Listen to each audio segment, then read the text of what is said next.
Why would God make people gay in the first place? Well, of course I would say it comes from God. If I didn't believe that, then I wouldn't be Christian. Why would God make people gay if he didn't want them to engage in gay sex? All people have proclivities or towards different sins, different things that we would call sins. Yeah, but if that's like their fundamental attractiveness, they're attracted fundamentally to other men, like, or other women. Like, why? It seems like something that God gave them. Like, why would God give you an attractiveness, or why would you be attracted to the same sex if that was morally reprehensible, if that was against God's will? Why would he instill that lust and that desire and that feeling of being attracted and feeling of being in love with someone of the same sex? I don't think instilled is not the word that I would use. I What don't would think you God use? instills it. I think that one of the again you want to get into Christian doctrine. I mean one of the basic elements of Christian doctrine is that we're a fallen species, and so there are many things that come out of our kind of fallen human nature, and we all have, like I said, we all have proclivities towards sin, and no one's going to live a perfect life, To live a moral Christian life is really difficult. It requires a lot of sacrifice, no matter who you are. And that's it. I mean, it's. Have you wrestled with these thoughts before? Have you had these kind of conversations and really Sure, absolutely. tried to figure out why would God create gay people?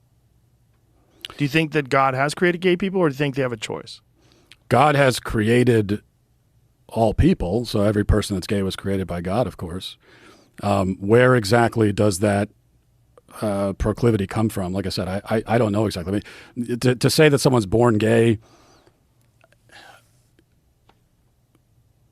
I have issues with that go beyond theology, because now you're talking about, if you're born with any sexual proclivity, then that means that we're talking about like gay infants and so on. And right. But don't you think people are born straight? That some people are born straight? Were you born straight? It's an odd way of talking about it. Like to say that a baby is heterosexual. I think babies don't have a sexuality in that sense. Right, that's something but that eventually they will develop a sexuality, and a small percentage of them will be homosexual. And that's always been been documented. It's natural. Yeah. It's even natural in some animals. Yeah. Well, I mean, we started by talking about laws and what laws are put in place.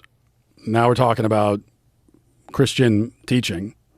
But don't you think that Christianity has I don't deny that Christianity has a challenging sexual moral code, but we're also, I'm not suggesting that the Christian sexual morality should be codified into law. But isn't that what's happening if that's how we define marriage? Because marriage is law.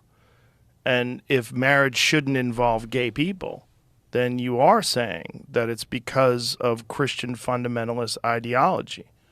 No, because I think you can talk about the marriage issue without even getting into biblical morality, which is what I was doing. I mean, you brought up the Bible, right? I didn't. Introduce well, I brought about we talked about Christianity, in particular, right? But that's my point. It's like you introduced that to the conversation, yes.